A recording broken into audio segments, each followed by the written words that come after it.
eu pegar aqui qual é a questão.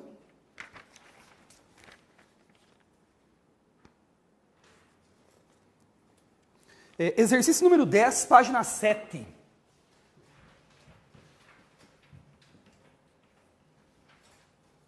Exercício 10, aí, questãozinha de 2014, Câmara dos Deputados, questão da CESP, né?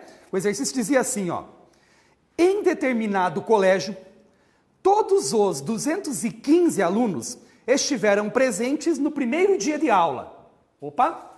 215 alunos. Todos eles presentes no primeiro dia de aula. Olha o que acontece depois. No segundo dia letivo, 2 alunos faltaram. Segundo dia, menos 2. No terceiro dia, 4 alunos faltaram. No terceiro dia, 4 alunos faltaram. No quarto dia, 6 alunos faltaram. No quarto dia, menos 6 alunos. E assim sucessivamente. O que ele quer dizer com isso? Ele quer dizer que no quinto dia vão faltar 8 alunos, no sexto dia vão faltar 10 alunos, e assim por diante, vai aumentando a cada dia, né, aumentando de 2 em 2, né? E aí você poderia pensar assim, isso aqui vai formar uma PA de razão 2 e blá blá blá e etc e tal. Verdade, isso tudo é verdade. Mas será que eu preciso de tudo isso para resolver a questão? Né? Preciso chegar na pergunta primeiro, tá? Mas aqui realmente vai formar uma PA, né? E vai diminuindo de 2 em 2, então esqueça isso, tá? Olha o detalhe daí. Com base nessas informações, julgue os próximos itens, sabendo que o número de alunos presentes às aulas não pode ser negativo. Lógico que não pode, é quantidade de alunos. Presta atenção, eu vou lá e conto os alunos que estão presentes.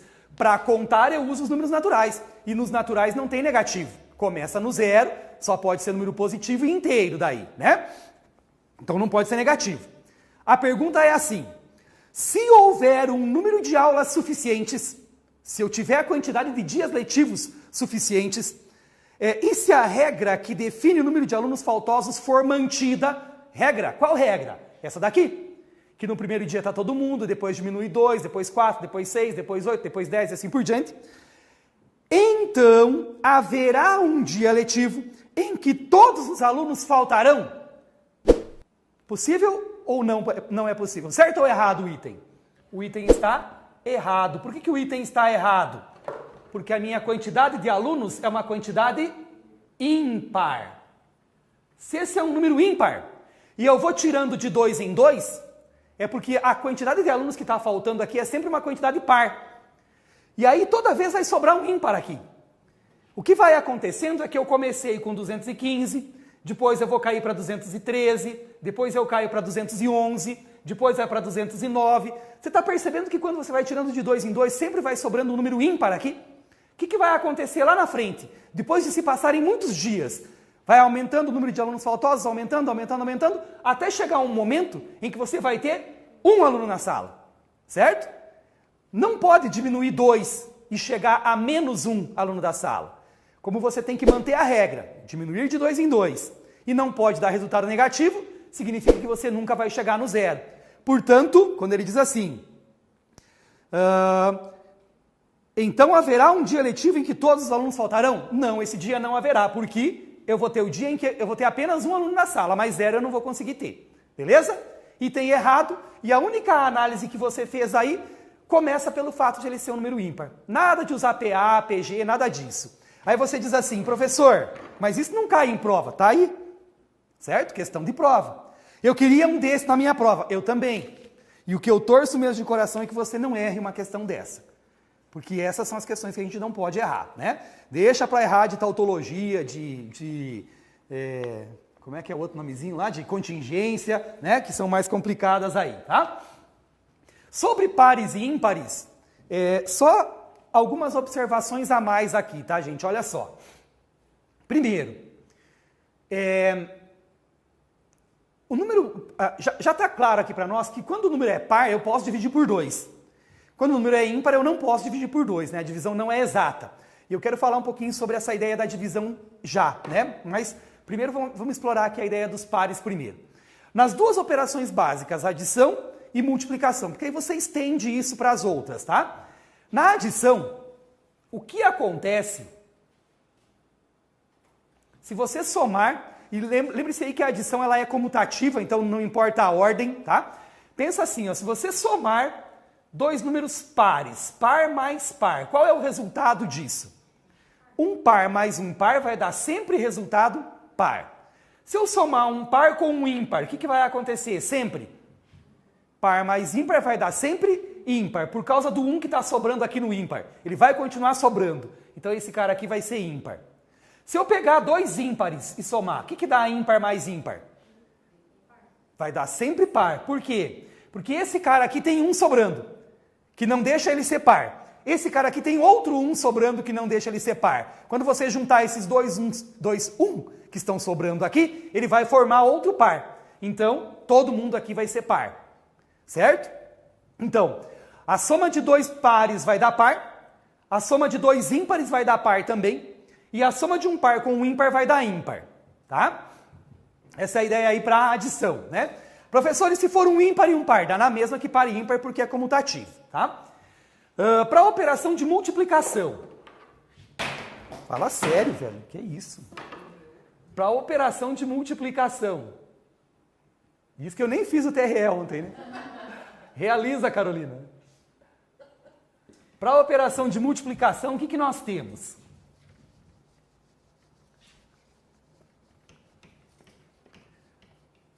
Pensando na mesma ideia, né?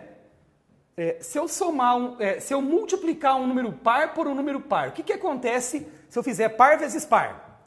O resultado vai ser sempre par. Por quê? Porque quando eu multiplico por um par, presta atenção, olha para mim, ó. Quando eu multiplicar por um par, se ele é par, já tem um fator 2 lá, exceto o zero, né? O zero seria uma complicação aqui. Mas exceto o zero, e a gente sempre vai excluir o zero nessas situações, quando ele é um par, ele já tem um fator 2 na composição dele. Então não importa, esse 2 vai mandar na multiplicação de todo mundo. Se ele é um par, a multiplicação vai dar par obrigatoriamente. Tá? Olha o que acontece se eu fizer a multiplicação de um par por um ímpar. Pensa em 2 aí, testa, vai testando. Quando um deles for par, ele já tem um 2 na composição. Esse 2 já obriga o cara a ser par. Né? Por exemplo, 6 vezes 5 vai dar 30, é par. Por que vai dar par? Porque no 6 você tem um 2 vezes 3. Esse 2 vai obrigar a multiplicação a ser par, toda ela. Pegue lá, 12 vezes 3, um par vezes um ímpar. 12 vezes 3 dá 36, dá par. Por que dá par? Porque no 12 é 2 vezes o 6. Se o cara já é par, é porque tem um 2 nele. Certo? Porque ele é par. Se ele não fosse par, não dava para dividir por 2. Se ele é par, é porque dá para dividir por 2. Então tem um 2 nele. Ele vai obrigar todo mundo a ser par. Agora, se eu pegar um ímpar e multiplicar por outro ímpar, aí é a única situação onde o resultado vai ser ímpar. Por quê? Porque aqui não tem fator 2, aqui não tem fator 2. Então não tem como dar par, só vai dar ímpar. Beleza isso? Então, essas ideias a gente tem que dominar, porque a gente usou aqui da subtração, né? Eu pego um ímpar e vou descontando um par. O que acontece se eu pegar um ímpar e for tirando pares? Se eu pegar um ímpar e for tirando número par, vai dar sempre resultado ímpar. Foi o que a gente usou aqui. Então, essas ideias da operação básica, para você entender se o resultado vai ser par ou vai ser ímpar, é importante que você tenha em mente, tá?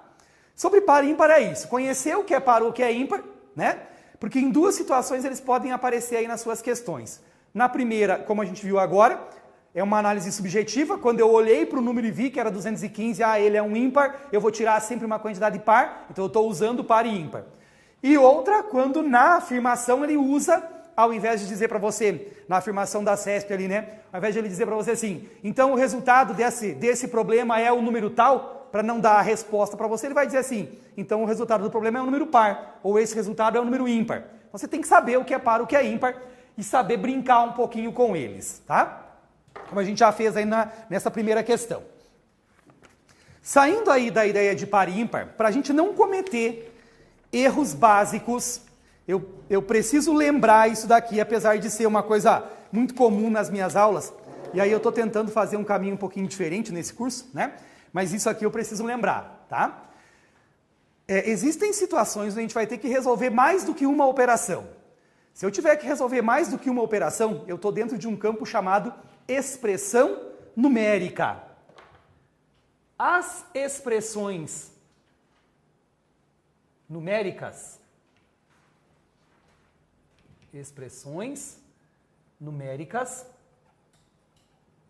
são aquele conjunto de números e operações para as quais eu peço um resultado. Então você vai ter lá uma única sentença matemática, que é uma sentença aberta porque ela é operação só, né? Ela não tem letra, é uma sentença só, para você calcular. E aí você vai resolvendo e chega no resultado. O problema é que a expressão numérica ela vai envolver vários números e as operações básicas. Inclusive, aqui eu vou colocar, porque a gente vai estar lembrando, potenciação e radiciação, tá? Então, qual é a lógica para a gente resolver uma expressão numérica? É lembrar que, se eu tenho apenas operações para resolver, existe uma ordem para a resolução das operações. Então, a primeira coisa que você faz é respeitar a ordem de resolução das operações matemáticas. Quem são as operações? As operações são as 6 básicas. Então, qual é a ordem que eu tenho que obedecer? Por primeiro, ou em primeiro lugar, a gente resolve as operações mais complicadas, se elas aparecerem, tá? Então, primeiro você resolve potências e raízes. Tá? Primeiro, potências e raízes, se elas aparecerem. Aí até rola... em segundo lugar, você resolve as multiplicações e as divisões. E, por último, terceiro e último lugar, você faz as operações mais fáceis, que são as operações de adição e subtração. Aí rola um probleminha aí nas redes sociais, Facebook da vida, WhatsApp, bom, pelo menos 3 vezes por dia eu recebo esse probleminha nos grupos aí no WhatsApp. Que é assim, ó, não vou lembrar quais são os números, mas é algo mais ou menos assim. 3 vezes... deixa eu pegar um outro aqui que não seja 3 para dar resultado exato. Vou pegar aqui 30 dividido por 5, abre parênteses, 3 menos 2. Aqui vai ficar muito fácil. 3 menos 1.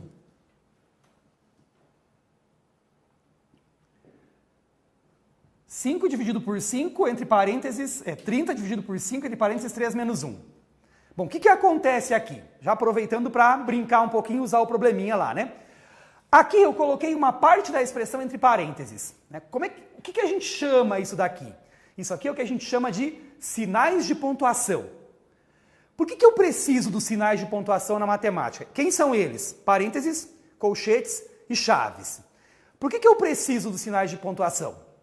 Eu vou usar os sinais de pontuação toda vez que eu quiser subverter a ordem natural das operações. Primeira coisa, entre 2 números tem que ter uma operação, senão não faz sentido. Qual é a operação entre o 5 e esse número que está dentro dos parênteses aqui?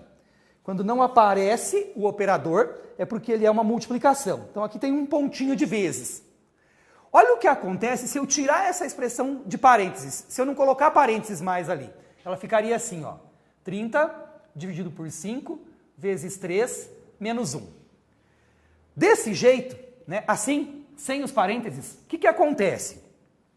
Eu resolvo primeiro essa divisão, depois eu resolvo essa multiplicação, porque eu tenho que seguir a ordem das operações. Então, primeiro são as multiplicações e as divisões, certo? Então, primeiro eu resolvo essa divisão, depois eu resolvo a multiplicação, e por último eu vou resolver essa subtração aqui, ó.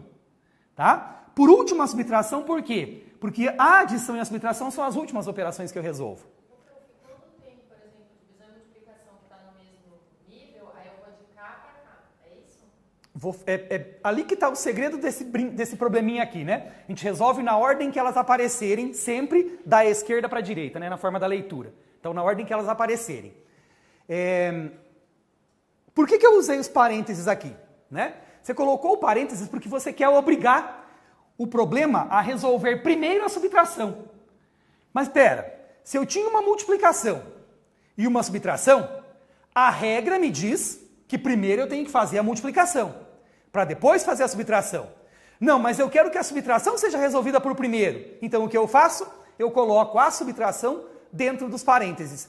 Aí eu obrigo a resolver primeiro a subtração. Então eu preciso dos sinais de pontuação quando? Quando eu quiser trabalhar com uma ordem diferente da ordem natural das operações, tá? Então, se não tem sinal de pontuação, segue a ordem natural das operações. E se aparecerem os sinais de pontuação? Se aparecerem os sinais de pontuação, parênteses, colchetes e chaves, é porque ele vai inverter a ordem. Você resolve primeiro quem está dentro dos sinais. Com que ordem você resolve os sinais de pontuação? Aí é do mais simples para o mais complicado. Primeiro você elimina os parênteses. Em segundo você elimina os colchetes. Deixa eu colocar aqui primeiro, segundo e terceiro, só para... Então, primeiro você elimina os parênteses. Depois que você eliminar todos os parênteses, em segundo lugar, você elimina os colchetes, que são esta forma aqui de sinal de pontuação. E em terceiro e último lugar, você resolve aquilo que tiver dentro das chaves, que são esta forma de sinal de pontuação. Então, para eliminar os sinais também tem ordem, tá? Primeiro parênteses, depois colchetes, depois chaves.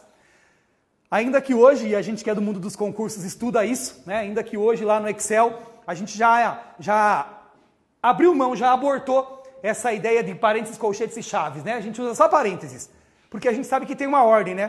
Primeiro parênteses, ele tem que abrir e fechar, o segundo abre e fecha, o terceiro abre e fecha. Então você usa só parênteses, na verdade. Mas na matemática ainda tem parênteses, colchetes e chaves, tá? Então lembre-se que tem ordem para isso. Então agora vamos continuar aqui com a resolução do nosso probleminha. Só recapitulando, ó. Eu coloquei o 3 menos 1 entre parênteses, porque eu quero que a subtração seja feita por primeiro. Se eu não usar os parênteses, a multiplicação vai ser feita primeiro e a subtração vai ser feita por último, tá? Então, para inverter a ordem, você colocou a subtração entre parênteses. O que diz a regra? A regra para resolver uma expressão numérica é primeiro eliminar os sinais de pontuação se eles aparecerem. Como eu tenho parênteses, eu vou resolver o que está dentro dos parênteses primeiro. Então, resolve o 3 menos 1 aqui, ó, só isso, primeiro.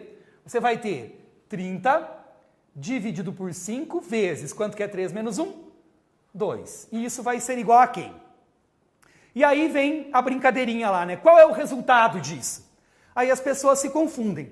Por quê? Porque quando eu olho para a ordem das operações, eu digo para você assim, ó, primeiro você resolve potências e raízes.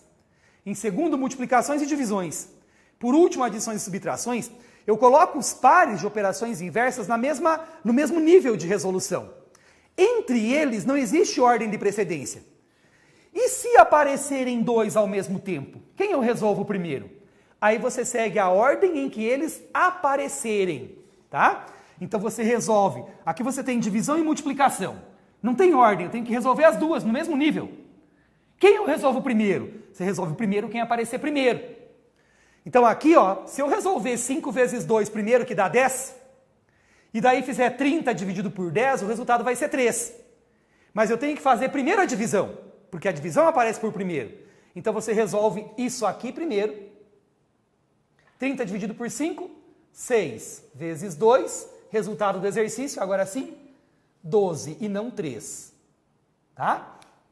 Então, existe ordem para a resolução das operações. Você resolve por par de operações inversas. Entre elas, você resolve aquela que aparecer primeiro por primeiro, tá? Na ordem em que elas aparecerem. Tudo bem isso? Lembraram?